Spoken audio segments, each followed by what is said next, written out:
नमस्कार, मी लक्ष्मण घाटोळ. न्यूज 18 लोकमतच्या फेसबुक लाईव्ह मध्ये आपलं स्वागत.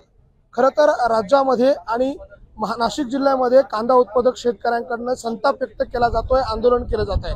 नाशिक आणि महाराष्ट्रातील अनेक बाजार समित्यांनी आज बाजार समितीमध्ये येणाऱ्या कांद्याच्या लिलावावरती बंदी करत बाजार समित्यांनी बंद पुकारलेला आहे. आणि हे बंद पुकारण्याचं कारण आहे की केंद्र सरकारने कांदा निर्यात शुल्कामध्ये तब्बल 40% वाढ केलेली आहे. आणि ही करण्यात आलेली वाढ जी आहे ती शेतकऱ्यांना मारक ठरतीये, कांदा उत्पादक शेतकऱ्यांना मारक ठरतीये.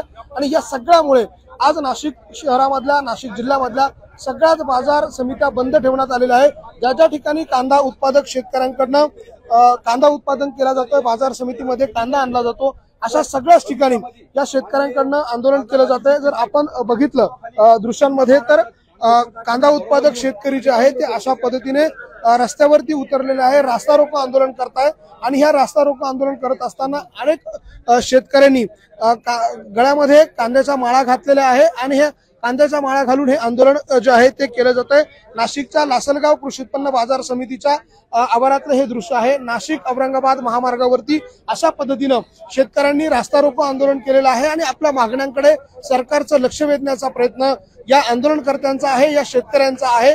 दरवेळेला सरकारकडून अशा पद्धतीची निर्यात शुल्क वाढवणं असेल किंवा वेगवेगळ्या पद्धतीच्या उपाययोजना करत असताना शेतकऱ्यांना त्या अडचणीत आणणाऱ्या ठरतात. आणि म्हणून अशा प्रकारचं आंदोलन केलं जातं. आपण दृश्यांमध्ये बघतो घोषणाबाजी जी आहे ती या ठिकाणी केली जाते. आपण पुन्हा एकदा या शेतकऱ्यांशी संवाद साधण्याचा प्रयत्न करूया.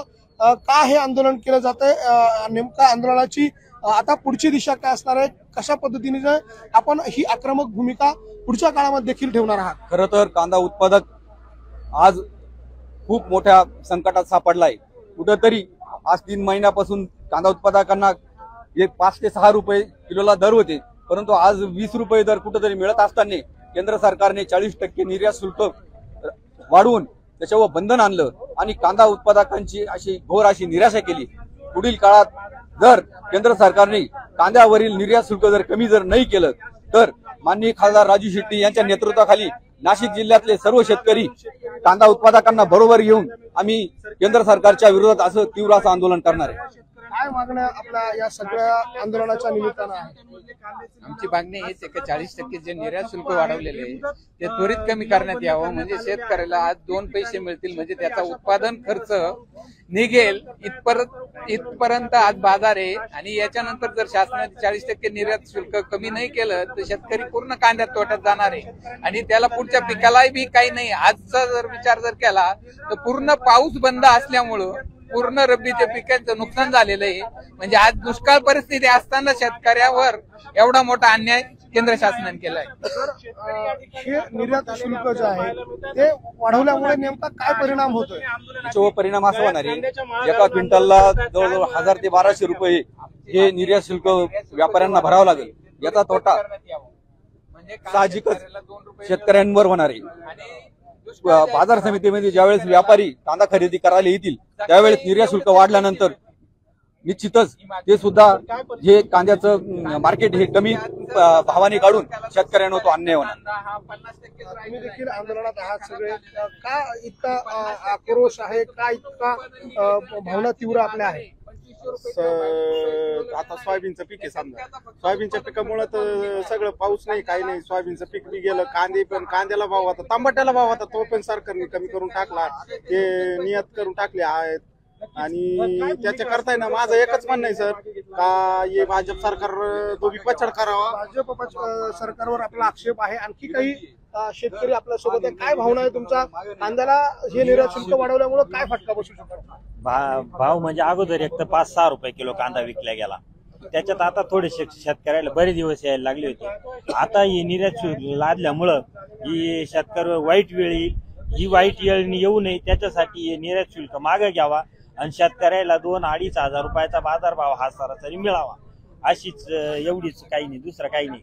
आपण बघतोय रास्ता रोको करण्यात आलेल्या ठिकाणी अशा पद्धतीनं पोलीस प्रशासनाला निवेदन दिलं जात आहे. आणि निवेदन देऊन हे आंदोलन जे आहे ते या नाशिकच्या लासलगाव कृषी उत्पन्न बाजार समितीच्या आवारामध्ये असलेल्या महामार्गावरती अशा पद्धतीनं स्वाभिमानी शेतकरी संघटनेच्या नेतृत्वाखाली हे आंदोलन केलं जात आहे. आणि हे निवेदन जे आहे ते दिलं जातं। आपण जर या सगळ्या आंदोलनाच्या दरम्यान दृश्य बघितले तर हा संपूर्ण महामार्ग जो आहे तो या आंदोलनकर्त्यांनी रोखून धरलेला आहे आणि हे आंदोलन करते जे आहे ते अतिशय आक्रमक आहे, संतप्त आहे। भावना ह्याच आहे की या सगळ्या निर्यात शुल्क जो आहे तो रद्द करावा वाढवण्यात आलेला, तो त्याची 40% जी वाढ आहे ती कमी करावी अशा प्रकारची मागणी जी आहे ती करण्यात आलेली आहे। अशा प्रकारे महामार्ग जो आहे तो रोखून धरण्यात आला होता, मात्र पोलिसांनी दुसरीकडनं ही वाहतूक जी आहे ती डायव्हर्ट करून हा महामार्ग पुन्हा एकदा सुरळीत केलेला आहे। तब्बल 1 तासापासून नाशिकच्या लासलगाव कृषी उत्पन्न बाजार समितीच्या आवारामध्ये शेतकऱ्यांकडनं हे आंदोलन केलं जातं। आज